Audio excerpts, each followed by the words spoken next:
Before the break, we had some breaking news. Max, why don't you tell everybody the details of it so I can just keep my emotions riled up over here without having to calm down and pass along details. Right, so the 2025 Hockey Hall of Fame class was just announced, somewhat ironically enough, announced by Ron Francis. The players inducted this year, it's a maximum of 4 male players and 2 female players. Brianna Decker and Jennifer Botterill were the female players inducted. Male players, Zdeno Chara, Duncan Keith, Joe Thornton, and Alexander McGillney, meaning once again Rod Brind'Amour was not selected for the Hall of Fame. So here's my issue with all of this. One, it's just an ongoing thing that Rod Brind'Amour should be in the Hockey Hall of Fame. That is, and I'm sure it sounds like a bit Homer-ish, because the place that I sit on, the network that I sit and work for, because we are partners with the Carolina Hurricanes. But the issue isn't somebody like Thornton getting in over him. Right? The issue is at some point you have to fix the mistake, right? Because with level head, you can go like, well, Thornton probably deserves to get in. Keith, all right, that guy, I have no problem with Rod going in over that guy. Or sorry, that guy going in over Rod. But the issue is, in the past, there's been guys where Rod was the more deserving and they've gotten in over him. So it's like we're all justifying that they're not making the mistake of putting Rod in over someone more deserving without acknowledging that if this were a just on more deserving, then he would have already been in and we wouldn't be in this situation. Now, we're reacting to this just like you, although it's not like we haven't had these conversations before, right? It's not like we're pulling arguments fresh out of these aren't brand new. But Max brought up during the commercial break that McGillney is a guy who had been kind of waiting his time and probably deserving, and everybody was just kind of waiting for the proper time to get in there. And if they're starting to clear off those shelves, maybe that means Rod moves up a step, right? He moves up a spot in line, and maybe his turn will be next year, the year after. Okay. Like that's giving a Skittle to a hungry, someone that hasn't eaten in days. It's not enough, right? It's not enough. And the other issue that I have with this is Hall of Fames include, and you can't tell me they don't, they include the intangibles. Okay, they include things like, were you the captain on a cup team? Were you a great leader? How did the league respect you? They do, right? And that's for all Hall of Fames. They also include statistics, but if it were just a statistical deal, you would just draw some cutoff on point shares and say everybody over 100 gets in, everybody below 100 doesn't get in, and then it's just the paint by numbers. But it's not. You include the intangibles. Did you go to a franchise that needed to be lifted up, and did you put them on your shoulders and lift them up? Did you sacrifice for others? All of that is put into the equation. And the further away you get from somebody's career, that stuff fades. Right? How many points you scored per game? That doesn't fade. That just is what it is. Although sometimes adjusting for era does seem, players get in 20 years after because, did you see this? He scored 1 billion trillion goals, and you don't realize that he was playing in a period of hockey where everybody scored 1 billion trillion goals. So that can get altered a little bit. But the intangible stuff, and intangible is such a cheesy word. I wish I didn't have to use it here. But the team stuff in a team sport gets overlooked the further and further away from it that you go. The further and further into the future you go, that stuff gets overlooked, and that's part of Rod Brind'Amour. That's part of it. Right? His story isn't just he scored 452 goals in 1,484 games. His story isn't just that he has, 150 more total points in his career than Alex McGillney. That's not the only part of the story. Part of the story is he came to Carolina when they were just moved from the Whalers and pretty darn quickly turned them into a contender, and then pretty darn quickly helped them, captained them to a championship and held the cup.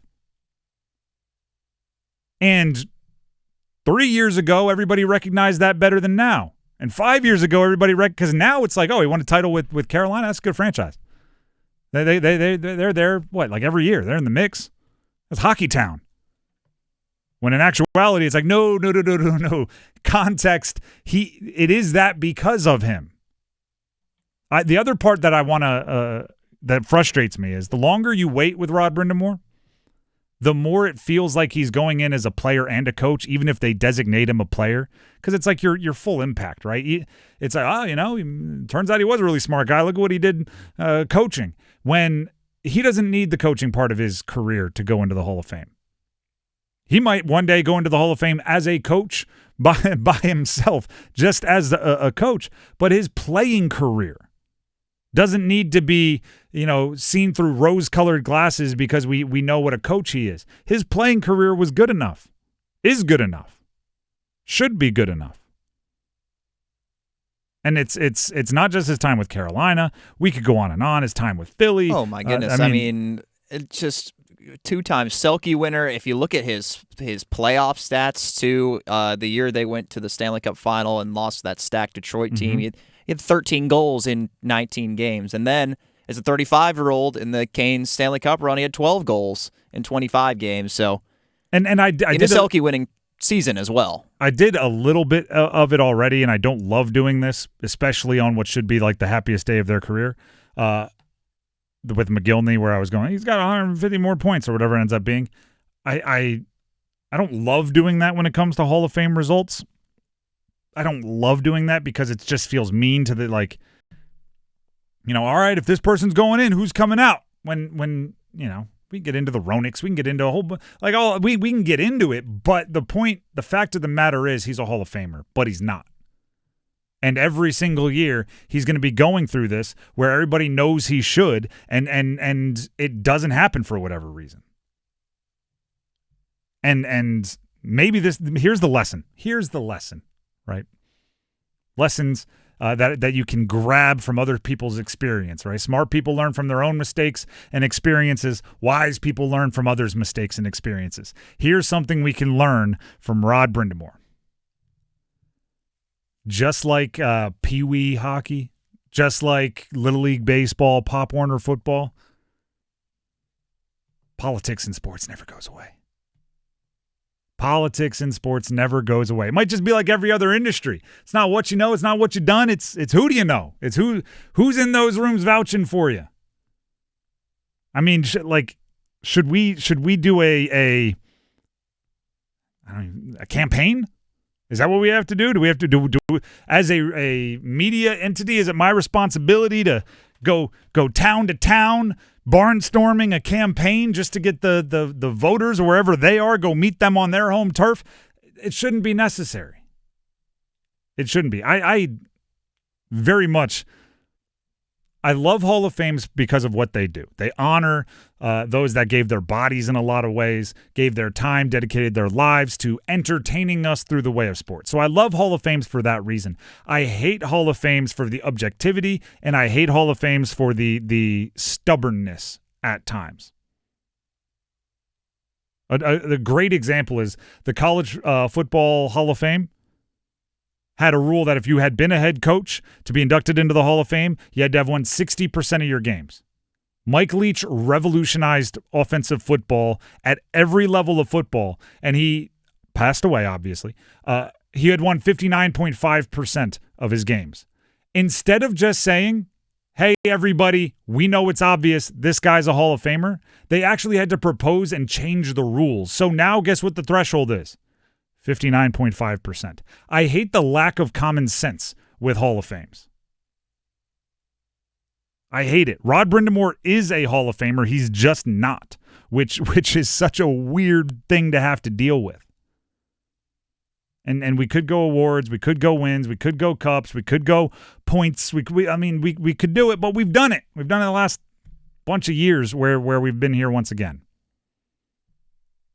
He's going to have his day, which does make this soften a bit. I still have no doubt that he's going to get in. He just shouldn't have to wait, and I don't like that it's perceived as he is, not in some inner circle of the Hall of Fame, that he'll end up being How many tries did it take you? Us 3 years or less are going to be over here talking. You can go over by the door. It's like, come on.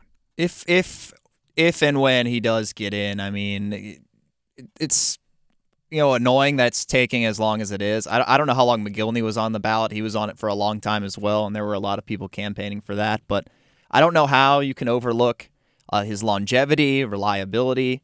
I mean, he debuted in 1989, was playing until 2010. Like, that's insane. And doing all that at not exactly a point per game, but he still put up over 1,100 points in nearly 1,500 games. He won 2 Selkies. He captained a team to the Stanley Cup, all while being pretty valuable in pretty much every playoff run they had. Considering all that, the leadership, the role he played in elevating the franchise to what it is now, it's disappointing to see. And you wonder about the Ron Francis thing, about him being on that committee and everything. Politics. It's disappointing. It's definitely disappointing. The only thing I wish, and this is true for a lot of guys, I wish we had a bunch of the advanced analytics tracked, even simple things like time on ice and his work in the face-off circle for early in his career, because I think, obviously, with the way he coaches, he knows how to win hockey games even if you're not scoring, 3 points per game. He doesn't need 2 assists and a goal to impact the game in so many ways. And now we have ways to track that. We have ways to monitor that much more accurately than back then. He was doing it before, it was a thing. So I wish we had that. I think it would make the options much easier. But, that's why I think the narrative is so important. You have to talk to guys that played against him. I think he's the ultimate recess guy. I've long said this, that if I ever coached, specifically basketball, but if I ever coached anything, my tryouts, how they would all right, last day of tryouts, we're scrimmaging. I would play games to, we're talking basketball now, but heck, hockey would work too. We're playing games to 5. You and you're captains. Pick teams. And then they'd play to 5. All right, next, you and you're captain, 2 different guys.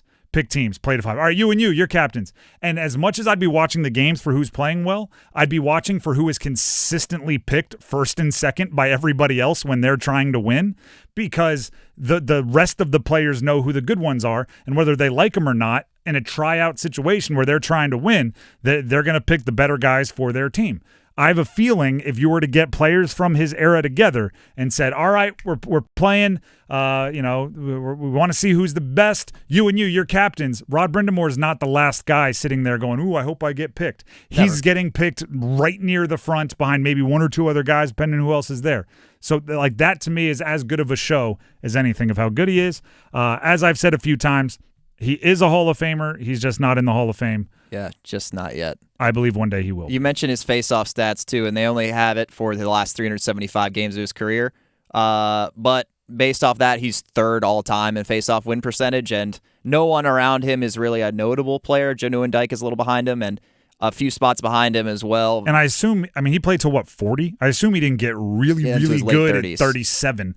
And suddenly become an elite face-off It just guy. wasn't tracked until 2007. And he's ahead of, by the way, Patrice Bergeron, who is typically considered one of the best 2-way centers of the modern era and will definitely be, I won't say definitely, but will more than likely be a first ballot Hall of Famer when it's his turn in a couple years. So if you're going to put Bergeron in, you got to put in Rod. Who knows?